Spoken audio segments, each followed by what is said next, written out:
What's up, guys? Welcome back to the channel. Today I got a new video for y'all. So I know it's been a while since I made a video. Honestly, not a lot has happened. I've been doing some little things here and there, but for the most part, it's basically just us waiting on the motor to be done. So I'm kind of limited on what I can do. I do have more parts than I did have last time I made a video. So I mean, now the car should be able to run. As soon as I get the motor back, I should have everything I need to make it run. I'm gonna still need a couple things, like hood, shocks, trunk lid, and etc. But for the most part, that's really it. Honestly, those three things. Everything else I have bought now. And today's video, man, I'm just gonna show y'all the car, but also so I'm gonna be running a dual catch can setup. So I'm gonna run dual Moroso catch cans. I think that's how you pronounce it. It may not even be how you pronounce it, but you get the point.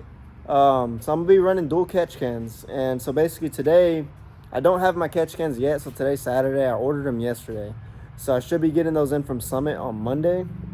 But I kind of got an idea on how I wanted to mount the catch cans. Since it is going to be two catch cans, it is kind of a little trickier on where to mount them.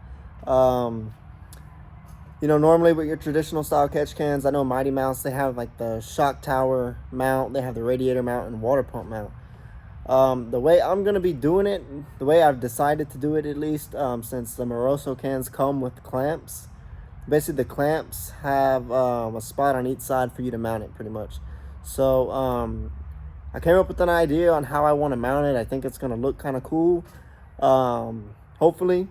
And it's probably not going to look super professional, but I really don't care about that. As long as it's functional, as long as it works, I'm good with it. So I guess let me kind of show y'all what I have planned, and then we're going to start working on that. All right, guys, so I kind of already made the little bracket.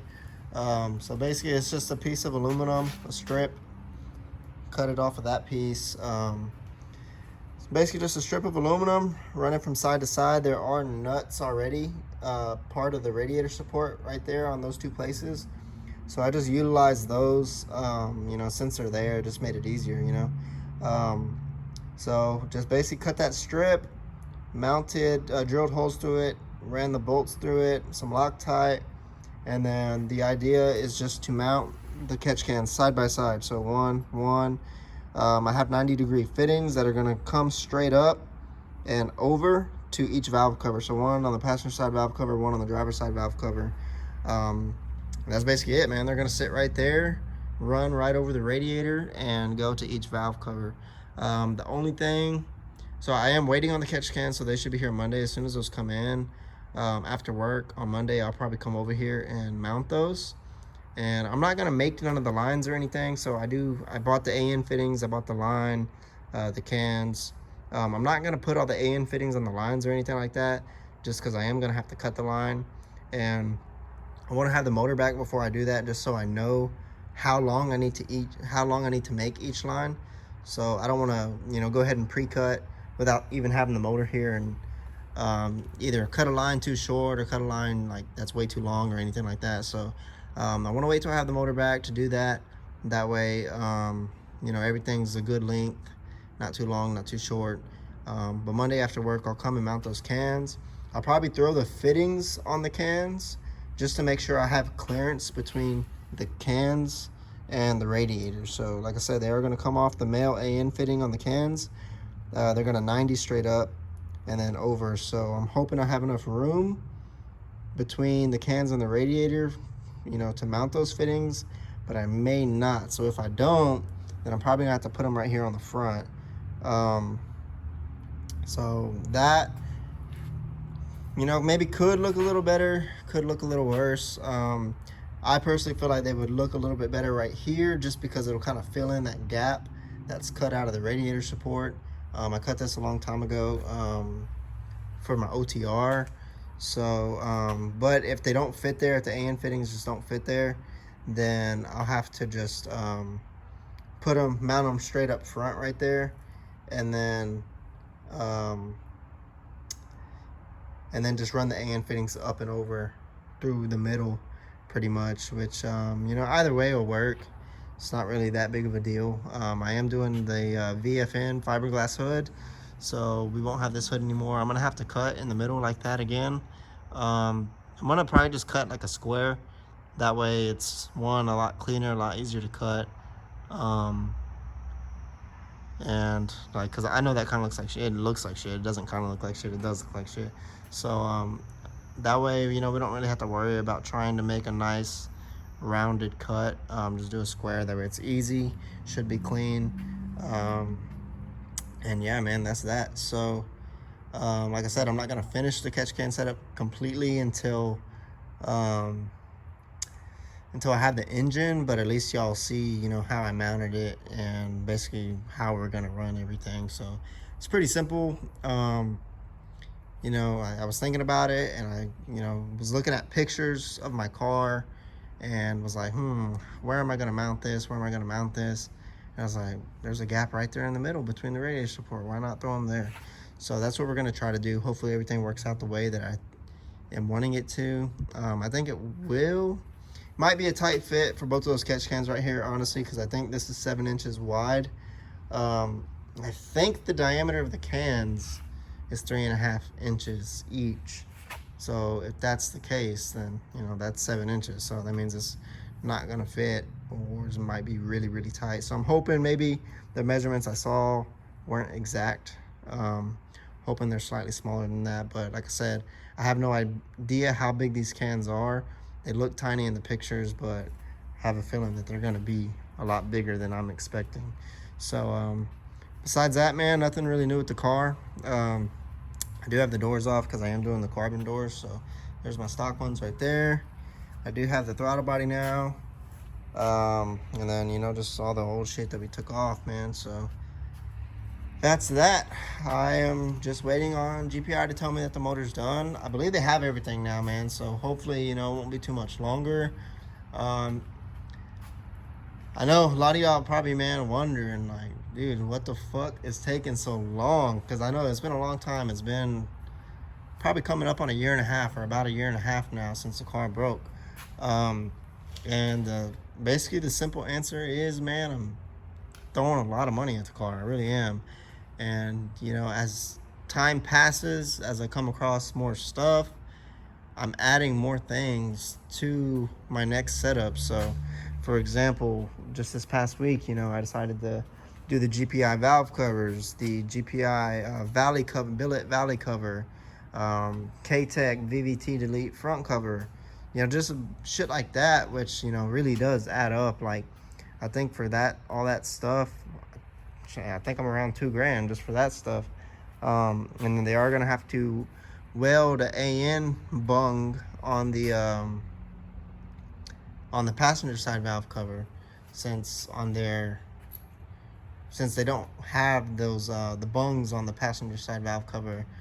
I guess from factory or from production, however you want to put it. But so yeah, that is basically where we're at. So it's taking time because I constantly keep adding shit, and it just, you know, adds to the price and adds, you know, to the work that they got to do. So, you know, everything just prolongs everything. But at the end of the day, you know, I was thinking about it and I was like, you know, the car's already been down this long. It's not going to kill me if it's down a little longer.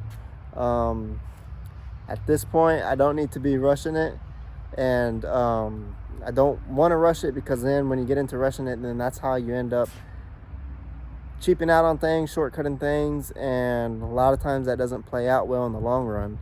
So I'd rather just, you know, do it right, get it over with, bite the bullet, spend the money now, instead of doing it half-assed and then having to go back and redo stuff, or, you know, stuff like that. So that's where we're at, man. On Monday, I'll come with the catch cans, mount those, hopefully, as long as they work how I want them to.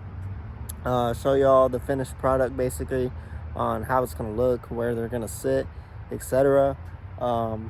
So, yeah, I guess we'll just tune back in on Monday. All right, guys, so it's Monday night now. I just got off of work. Catch cans and all that did come in today, so I did have to close today at work, so I didn't really plan on coming over here and working on the car, but figured, you know, might as well at least come drop everything off over here, and at least I can kind of just briefly rig it up how I'm expecting it to be and just see if it's gonna work or not. If I end up having to do more cutting and stuff, then I'm probably not gonna actually finish it today. But let me go ahead and show y'all what I got real quick, and then I'll probably kind of start just mounting it up and seeing if it's gonna work the way that I want it to. All right, so here we go. We got everything in here. This is just a little, I think it's a tire cleaner spray from Street Speed 717. Shout out to him. I've been buying a lot of his little detail products and stuff just for those little giveaways and stuff that he's doing. But so we got the 2 Moroso catch cans. So very simple. So 2 of those. So second one. Then we got the line. So Fragola braided line for AN. Then we got 4 of these 90-degree fittings. So that's basically what they look like. Got 4 of those. So like I said, guys, in the last video, those back in there. So like I said in the last video, man, the plan is to mount them here.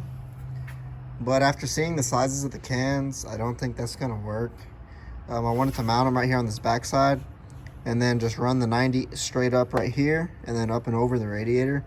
But I don't think that's gonna work because, one, the cans are bigger than I expected them to be, and then also the 90-degree elbows are pretty big too. So these are 12 AN lines, 12 AN fittings.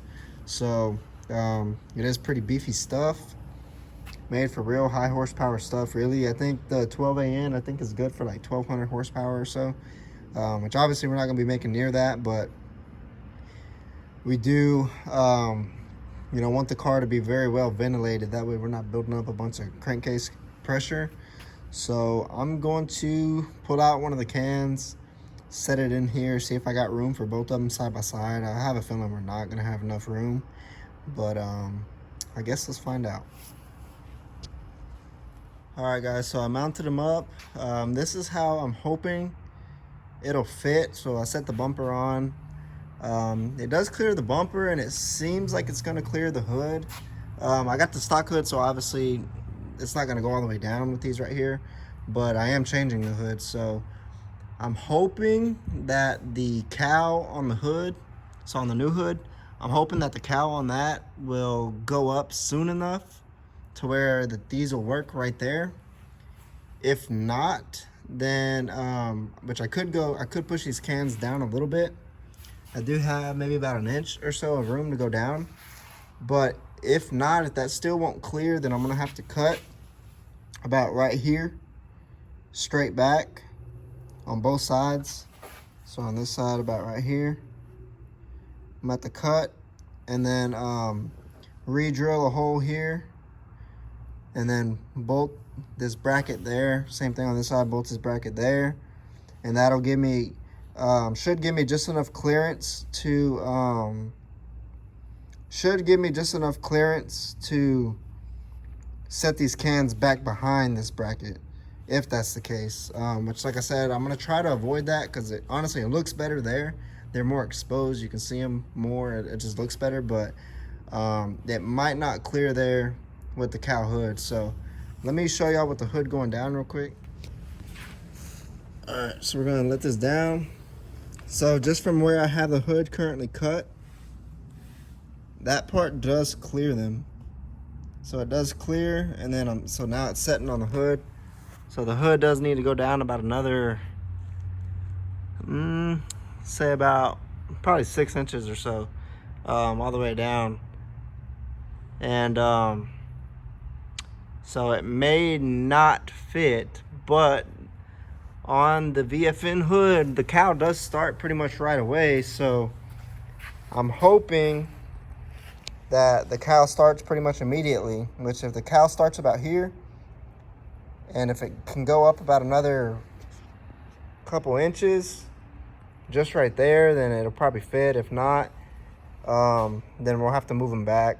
But if we have to move them back, behind the bracket, then they'll be about in this area. So I'll make a little mark right there. So they'll be about in that area. And right there, they should clear for sure, I would think. So like I said, if I need to go down with these in the front right here, if I need to just push them down a little bit, I can. I do have a little bit more room to do that if I need to. But I'm just trying to kind of gauge on how exactly I'm gonna do these, how they're gonna sit, etc. The hoses, I decided since to basically minimize the cutting, I'm gonna cross them. So this side will go to the driver's side, this side will go to the passenger side. So they're gonna just X across each other and run to the opposite valve cover. And so yeah, I'm hoping that's how it'll work. Hopefully everything works like I want it to. But if not, we should be able to move them back behind that bracket and go from there. And if I really need to, I could always just still cut here, but then basically right behind here, cut basically straight down.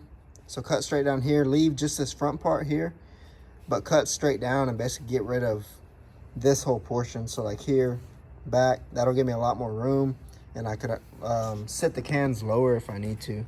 So so that's pretty much that, man. That's how I plan on running these catch cans. Like I said, we'll see once we get the motor in and the new hood and all that good stuff.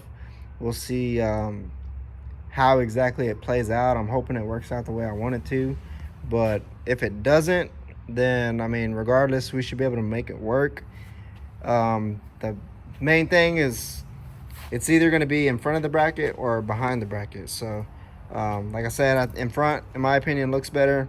But if it ends up needing to go behind, then so be it. I don't care that much about looks. It's just a matter of getting them somewhere to where they can function properly and not be hitting anything. So at least that way, you know, they're up out of the way, and they're not taking up any space in the engine bay or anything like that if I have them up there. So anyways, that is gonna pretty much wrap it up, guys. That's gonna wrap up this video. Like I said, that's how I'm planning on routing these catch cans. Hopefully it works out the way I want it to. If it doesn't, then it doesn't. But regardless, we should get them in that general position for the most part. We should be able to make it work, give or take. It's just either going to be in front or behind the bracket. It's going to just come down to whether or not there's enough cowl on the hood, and whether or not I can move the cans far enough down to get enough clearance to fully close the hood. But now it's just a waiting game, man. As soon as I get the motor, you know, we're going to throw that in, and then I'll just need the hood. So I'm not going to order the hood until I have the motor here. At least once I get the motor here, I can figure out the catch can situation, mount the catch cans properly, exactly how it's going to work. Or honestly, I could even leave them like that for now. But it's just really a matter of putting the motor in the car and running it. So, I mean, honestly, we can run the car without a hood. I don't really plan on racing it without a hood. That's going to be a lot of drag and whatnot, so I don't really want to do that. But we can run it without a hood, you know, at least put some miles on the motor. You know, we could even dyno it or tune it without the hood on. We don't need that on for that. So so at least we can get a lot of the time consuming stuff out of the way. So so yeah, man, that's that. I'm just waiting on GPI to tell me that the motor's done. To my knowledge, they have everything they need to complete the motor, to my knowledge. I don't know if that's accurate or not. You know, there may be some little things here and there that they may need to get, but all the time consuming parts, as far as stuff that's kind of hard to get and whatnot, all that stuff is there. So I'm hoping to pick the motor up in December. Now, is that actually going to be the case? I don't know. I said a while back that I was planning on getting it in September, and you know, that didn't happen. So hopefully we can get it in December. But like I said, at this point it's a waiting game, so I don't want to tell y'all I'm gonna get it this month and me end up not getting it. So like I said, it's just a waiting game, and we're gonna get it when we get it. Could be sooner rather than later, or it could take, you know, months and months and months. I don't know. But anyways, guys, that's gonna wrap up this video. I hope y'all enjoyed it. If y'all did, give it a thumbs up. I know it's been a little bit since I posted, so if you don't mind, man, share some love, give me a thumbs up. If you're not subscribed, go ahead and subscribe. Like I said, once we're back in action, we're going to be posting a lot, but you know, as of right now, can't really do a whole lot, so I'm not posting that much. But just bear with me, man. If you're new to the channel, please subscribe. I appreciate it, for real. And yeah, that's gonna be it, man. Y'all take it easy. I'll catch you on the next video.